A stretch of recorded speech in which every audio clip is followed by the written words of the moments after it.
Aku masih ingat betul malam ketika aku pertama kali menerima telepon dari Pak Wicak. Suaranya tenang, tapi entah kenapa membuat bulu kuduku berdiri. Ia menawarkan pekerjaan sebagai penjaga malam di sebuah rumah tua di kawasan Kota Lama, Semarang. Gajinya lumayan. Pekerjaannya sederhana, hanya menjaga rumah peninggalan keluarganya yang sudah lama kosong. Tapi entah mengapa, ada jeda aneh setiap kali ia mengucap kata kosong. Seperti ia sedang memilih kata lain, namun menahannya. Aku menerima tawaran itu karena butuh uang. Hidup sedang seret, dan pekerjaan apapun yang halal terasa melegakan.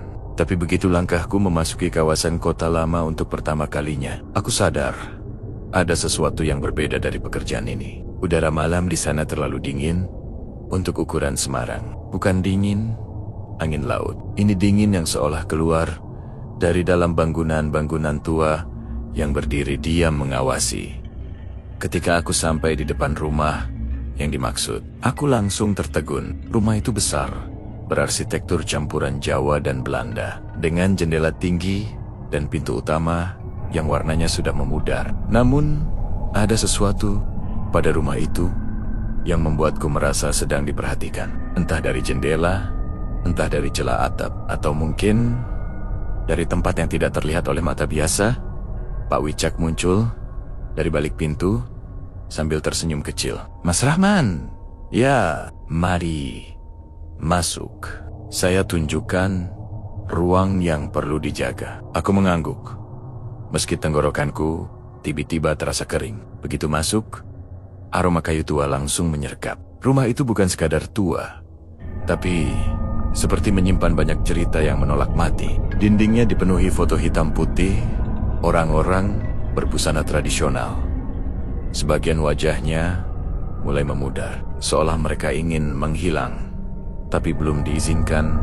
Pak Wicak berjalan pelan, seakan tidak ingin mengganggu sesuatu yang mungkin sedang tidur di dalam rumah itu. Ia berhenti di ruang tengah dan menatapku serius. Mas Rahman, katanya, kalau malam-malam ada yang menyapa, jawab saja dengan sopan. Tidak perlu takut. Aku menelan ludah. Maksudnya, siapa yang menyapa, Pak? Ia tersenyum, tapi senyum yang tidak benar-benar menenangkan. Namanya rumah tua.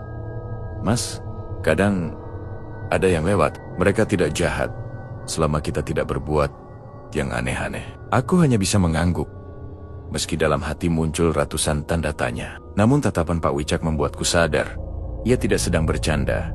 Setelah menjelaskan tugas-tugasku, ia memberiku kunci dan pamit pulang. Begitu pintu utama menutup, suara rumah itu berubah, lebih sunyi, lebih lega, seperti baru saja menghembuskan napas panjang. Aku berdiri di ruang tengah, mencoba mengatur diri. Hanya beberapa jam bekerja, lalu pulang. Suatu pekerjaan sederhana, tidak perlu dipikirkan berlebihan.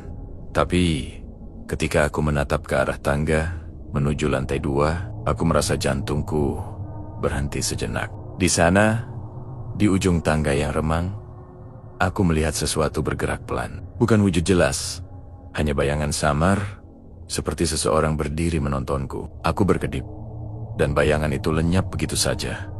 Aku tidak berani mendekat. Namun entah kenapa, aku juga tidak merasa terancam. Malah seperti sedang disapa oleh penghuni rumah yang lebih dulu ada di sini. Aku menarik napas pelan dan berkata, dengan suara selembut mungkin, "Permisi, saya hanya bekerja. Kalau saya mengganggu, mohon maaf."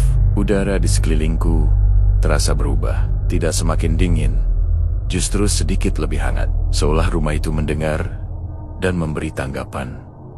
Malam pertama itu berjalan tanpa gangguan lain, tapi sejak bayangan di tangga itu muncul, aku tahu rumah ini tidak benar-benar kosong. Dan aku juga tahu, sopan santun bukan hanya untuk manusia. Dalam hati kecilku, aku mulai merasa pekerjaan ini akan jauh lebih rumit daripada sekadar menjaga rumah. Namun anehnya, ada bagian diriku yang ingin tahu, ingin tetap tinggal, dan ingin memahami siapa sebenarnya yang menyapa dari balik kegelapan rumah tua itu. Malam kedua aku di rumah itu terasa lebih hening dari sebelumnya. Aku datang sedikit lebih awal, berharap bisa menenangkan diri sebelum jam jaga dimulai. Tapi begitu pintu tua itu kututup, keheningan rumah langsung menyergap seperti kabut dingin yang menempel di kulit. Seolah rumah tahu aku datang dan sedang menunggu. Apakah aku masih menjaga sopan santun?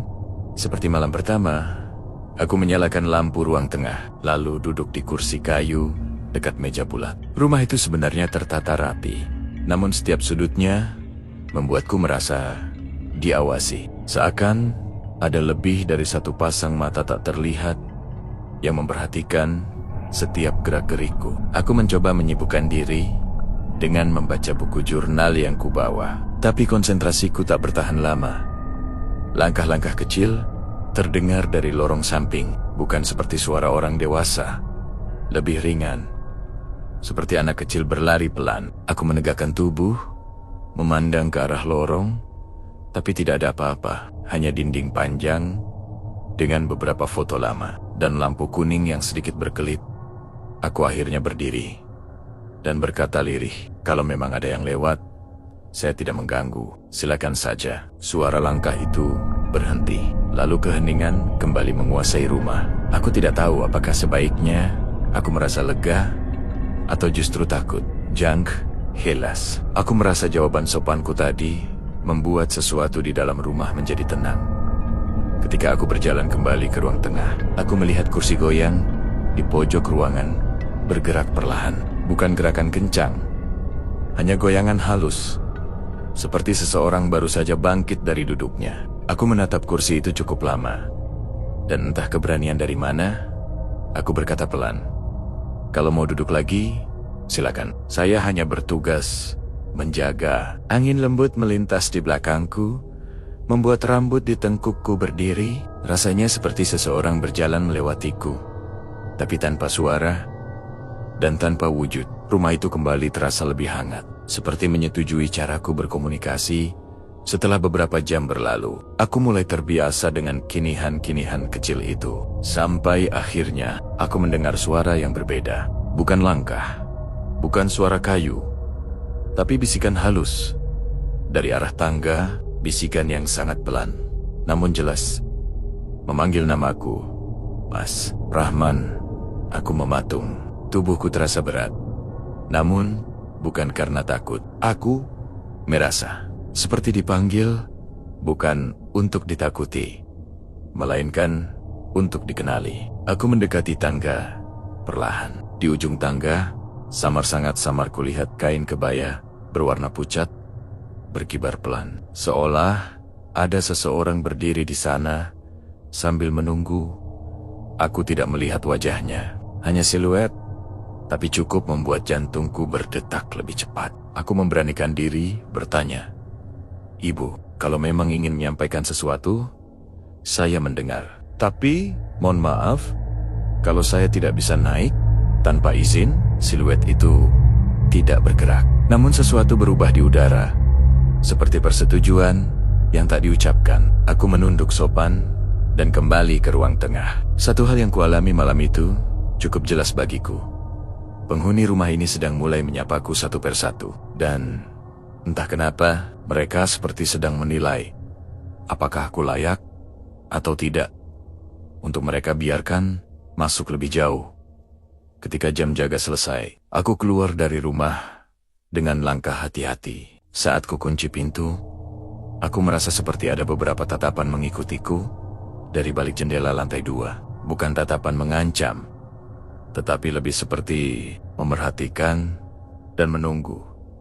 Di perjalanan pulang, aku berpikir, pekerjaan ini semakin jauh dari kata biasa. Tapi, ada hal lain yang muncul pelan dalam benakku. Rasa penasaran yang semakin kuat, siapa sebenarnya yang tinggal di rumah itu. Dan, mengapa mereka seperti memperlakukanku dengan cara yang tidak menunjukkan permusuhan. Pertanyaan itu berputar-putar di kepala. Dan, tanpa kusadari, aku mulai menantikan malam berikutnya. Sebab, ada sesuatu di rumah itu yang terasa memanggilku kembali, bukan untuk menakuti, tapi seolah ingin menunjukkan sesuatu yang belum ku mengerti.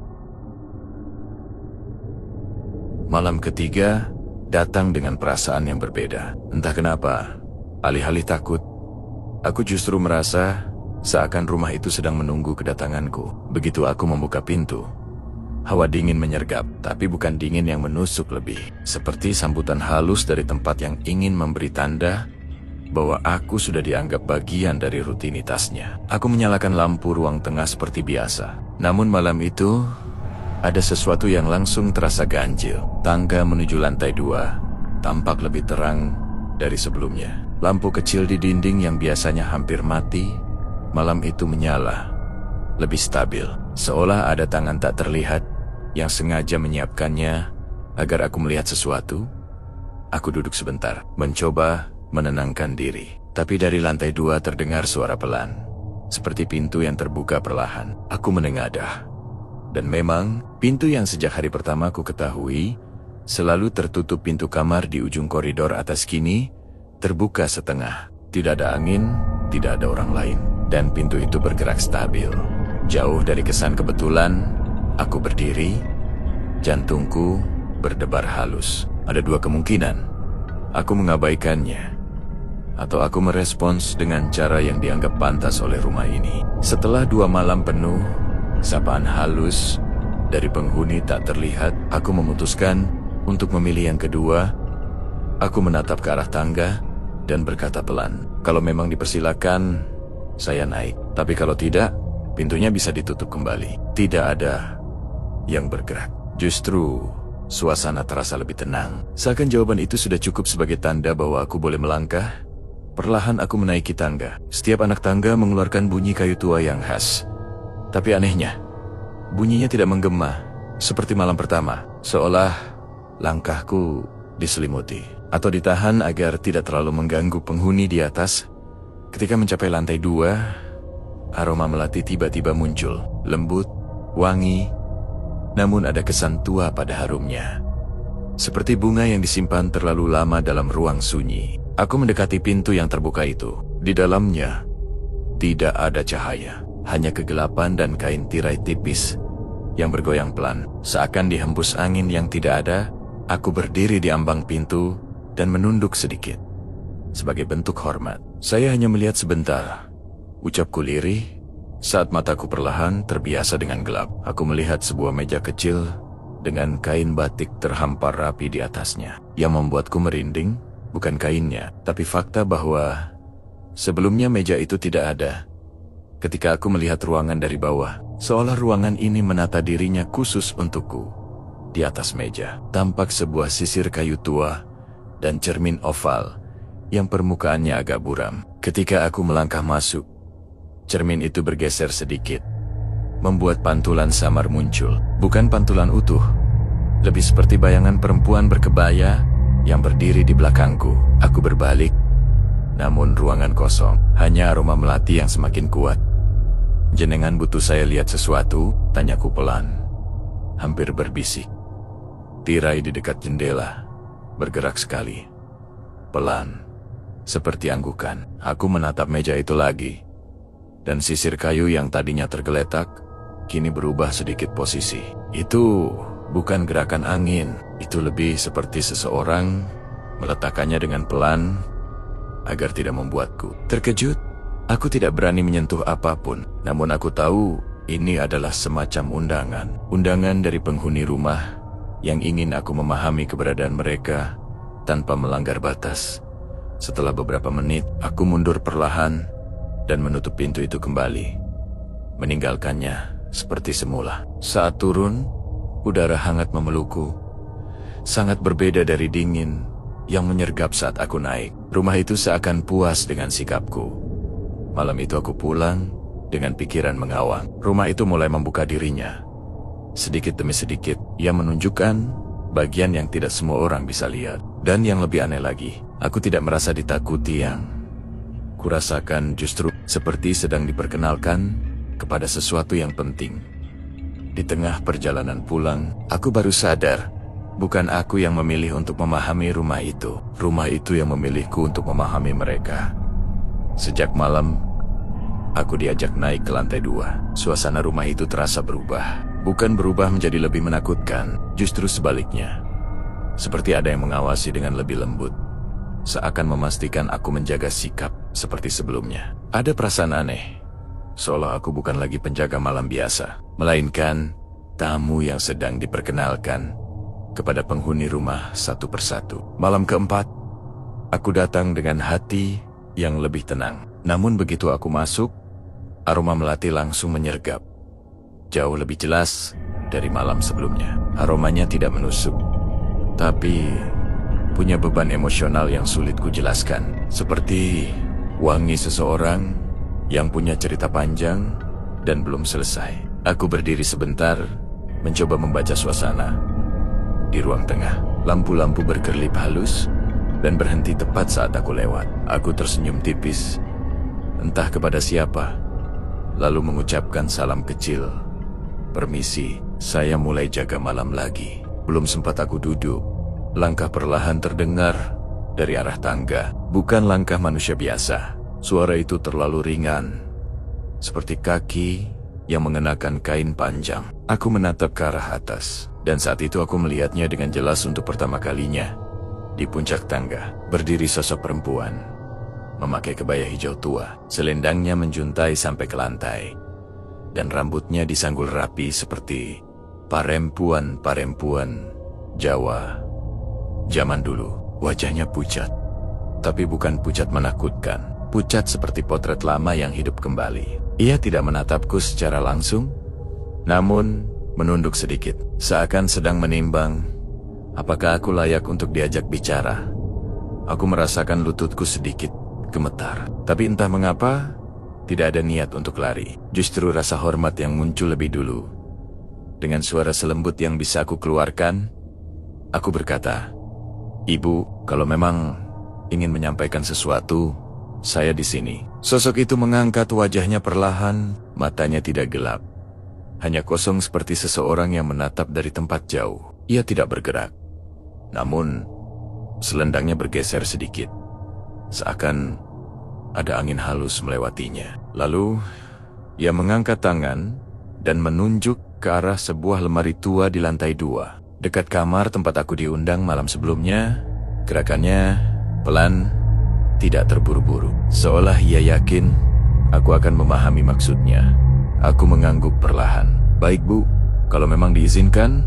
Saya lihat perempuan berkebaya itu tidak menghilang. Ia tetap berdiri di sana, hanya memiringkan kepala sedikit, seperti memberi jalan. Aku menaiki tangga dengan langkah hati-hati. Rasanya setiap langkahku diperhatikan, bukan untuk ditakuti, tetapi untuk memastikan aku tidak melanggar batas. Lemari itu tinggi, terbuat dari kayu jati yang usianya mungkin lebih tua dari kota itu sendiri. Ketika aku sentuh gagangnya, rasanya hangat, bukan dingin seperti benda tua pada umumnya. Pintu lemari terbuka dengan mudah, lebih mudah dari seharusnya. Di dalamnya hanya ada satu benda, sebuah buku harian lusuh yang sampulnya terikat kain batik. Begitu aku mendekat, buku itu terbuka sendiri. Pada halaman tengah, tulisan tangan rapi memenuhi halaman. Namun, beberapa bagian memudar, seakan disapu waktu. Meski begitu, aku masih bisa membaca satu kalimat yang tertulis jelas. Aku hanya ingin rumah ini dijaga oleh mereka yang tahu cara menghormati.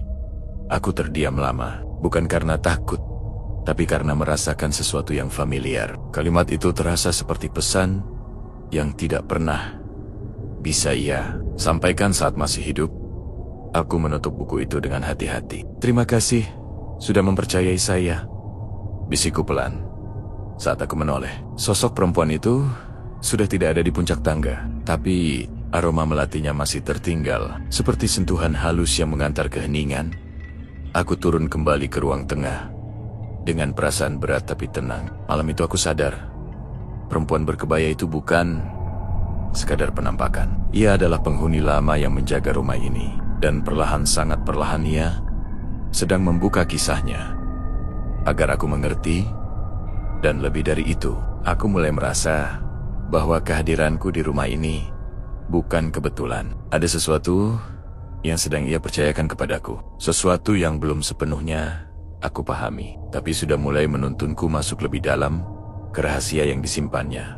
selama bertahun-tahun. Malam kelima terasa berbeda. Sejak aku melangkah masuk ke dalam rumah itu, udara di dalamnya tidak lagi menyergap dengan dingin menusuk seperti malam pertama. Justru ada kehangatan halus, seolah rumah sedang menyambutku. Atau mungkin penghuni yang tidak terlihat itu mulai menganggapku bagian dari kesehariannya. Lampu-lampu yang biasanya meredup tiba-tiba menyala, lebih stabil ketika aku bergerak di ruang tengah. Rasanya seperti rumah memperhatikan dan merespons kehadiranku dengan cara yang tidak dimiliki bangunan biasa. Aroma melati kembali menyapa. Namun malam ini aromanya lebih dalam, lebih kuat, seperti seseorang yang berdiri cukup dekat, namun tetap menjaga jarak. Aku menatap ke tangga secara refleks, tetapi tidak ada sosok perempuan berkebaya hijau seperti malam sebelumnya. Meski begitu, aku tahu ia ada di sekitar sini. Entah mengawasi dari balik pintu kamar atau berdiri di tempat gelap yang tidak tersentuh cahaya. Aku duduk di kursi kayu dan mencoba menenangkan diri. Namun sebelum aku sempat membuka buku, lampu di koridor lantai 2 berkelip sekali. Bukan mati, bukan menyala, hanya satu kali kelip seperti panggilan halus. Aku memahami maksudnya. Rasanya sama seperti ketika seseorang mengetuk pintu tanpa suara, cukup untuk memberitahu bahwa ia ingin bertemu. Aku berdiri dan melangkah menuju tangga, masih dengan rasa hormat seperti malam mulam sebelumnya.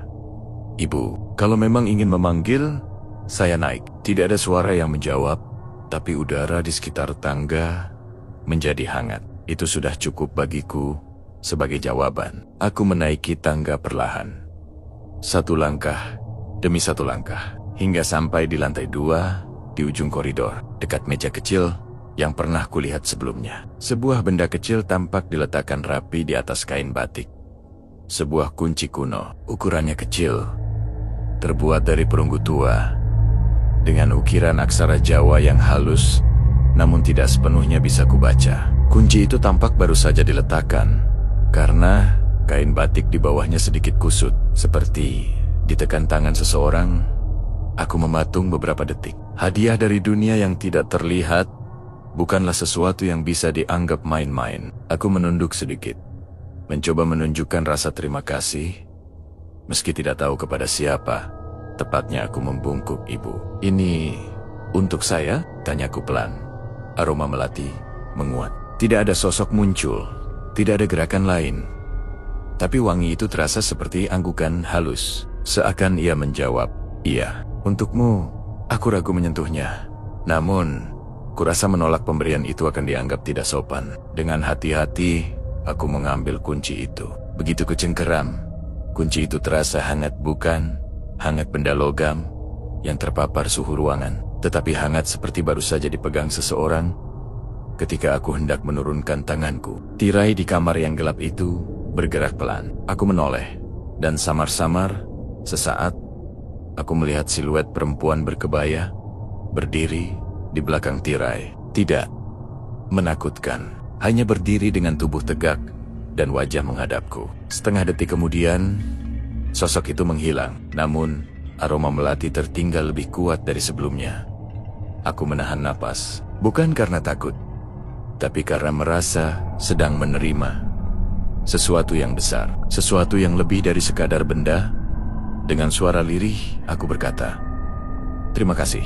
Saya tidak tahu mengapa saya diberi ini, tapi saya akan menjaganya." Udara sekelilingku terasa bergerak, seperti sentuhan yang menepuk pundakku dengan lembut. Sejenak, aku menutup mata, merasakan kehadiran yang tidak bisa kulihat namun jelas terasa.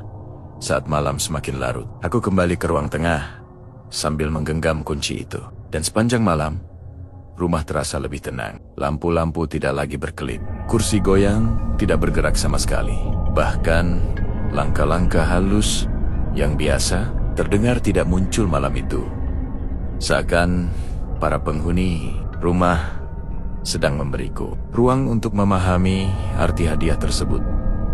Ketika waktuku menjaga selesai dan aku bersiap pulang, aku berhenti sejenak di depan pintu dan berkata pelan, "Saya pamit dulu malam ini. Sekali lagi, Terima kasih. Untuk pertama kalinya, sejak aku bekerja di sini, angin hangat mengalir dari belakangku dan mendorong pintu agar terbuka sedikit lebih mudah. Seolah rumah itu sendiri sedang mengantarku pulang.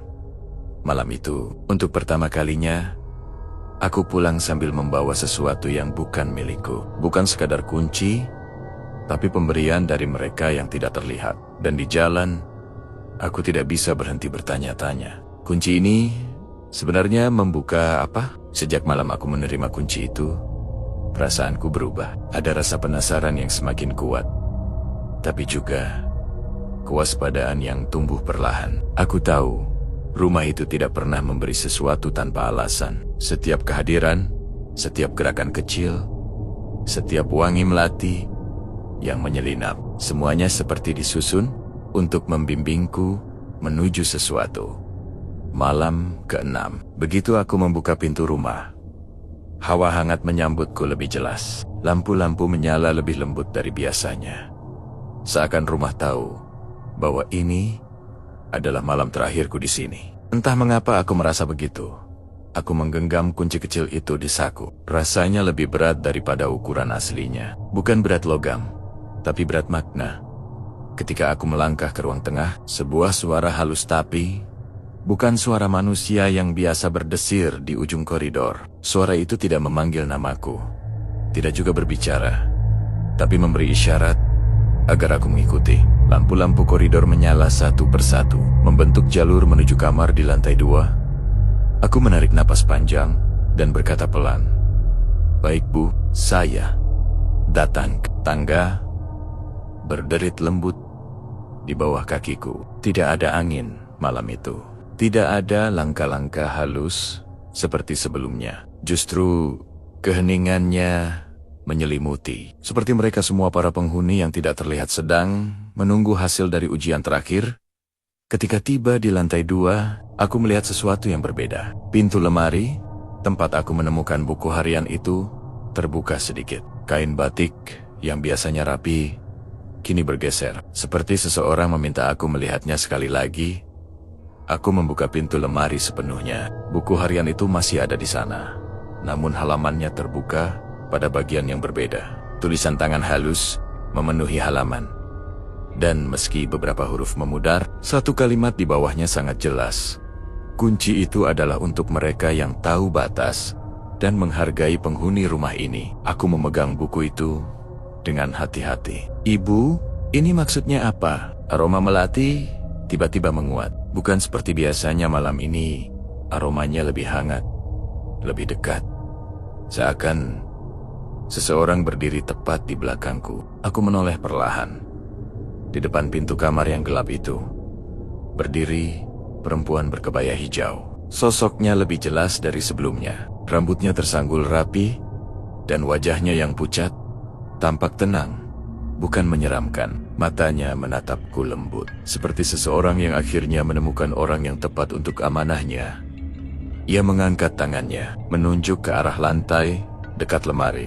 Di sana terdapat sebuah lubang kecil, hampir tak terlihat jika tidak diperhatikan. Lubang sebesar kunci tepat, sebesar kunci yang kubawa. "Untuk dibuka?" tanyaku pelan. Sosok itu tidak mengangguk, tapi aroma melatinya berubah menjadi wangi yang terasa seperti persetujuan. Aku jongkok dan memasukkan kunci kecil itu ke lubang. Begitu kunci itu kuputar, ada getaran pelan, dan papan kayu di lantai bergerak sedikit, membuka ruang kecil. Di dalamnya hanya ada satu benda. Kain merah tua yang terlipat rapi. Bukan barang mewah, bukan benda pusaka. Hanya kain sederhana yang dijaga dengan sangat hati-hati. Ketika aku mengangkatnya, sosok perempuan itu mendekat setengah langkah. Ia tidak menyentuhku, tidak mengucap apapun, tetapi tatapannya mengatakan semuanya. Aku mengerti. Kain itu bukan sekadar benda. Itu adalah sesuatu yang sangat ia cintai semasa hidupnya. Entah peninggalan keluarga, atau penutup yang selalu ia gunakan untuk berdoa, atau mungkin sesuatu yang ia jaga sampai akhir. Dengan suara lirih aku berkata, "Ibu, kalau ini untuk disimpan, saya akan menjaganya. Kalau untuk diletakkan kembali, saya akan mengembalikan." Sosok itu menunduk pelan, seperti mengucap terima kasih tanpa kata. Setelah itu, tubuhnya menjadi lebih samar, makin kabur, hingga akhirnya menyatu dengan kegelapan di belakangnya. Aroma melatinya bertahan beberapa detik lebih lama, lalu memudar perlahan. Aku berdiri dengan hati yang penuh. Malam itu, rumah tidak lagi terasa seperti tempat yang asing, justru seperti rumah yang akhirnya menemukan penjaganya. Aku berhenti bekerja sebagai penjaga malam di rumah itu beberapa minggu setelah peristiwa tersebut. Bukan karena takut, tapi karena tugasku sudah selesai. Rumah itu kini tenang. Tidak ada lagi langkah-langkah halus, tidak ada kursi goyang yang bergerak sendiri. Bahkan aroma melati pun tidak muncul sesering dulu. Kain merah dan kunci kecil itu kusimpan baik-baik, bukan sebagai benda mistis, tapi sebagai tanda bahwa sopan santun punya tempat, bahkan di dunia yang tak terlihat. Bahwa rasa hormat bisa membuka pintu kadang, pintu yang tidak kasat mata, pintu menuju kisah yang ingin diceritakan, atau sekadar pintu menuju ketenangan. Bagi mereka yang sudah lama menunggu, kadang aku melewati kawasan kota lama pada malam hari. Rumah itu selalu tampak sunyi, namun tidak lagi menyimpan udara berat seperti dulu, seolah penghuni lamanya telah menemukan damai. Dan setiap kali aku melihatnya, aku selalu ingat pada malam-malam itu. Malam ketika aku bukan hanya menjaga sebuah rumah tua, tapi juga dipercaya menjaga rahasia yang diwariskan dengan cara paling halus. Karena kadang hadiah terbesar tidak datang dari dunia yang terlihat, melainkan dari tempat yang hanya bisa dihampiri oleh mereka yang datang dengan hati yang sopan.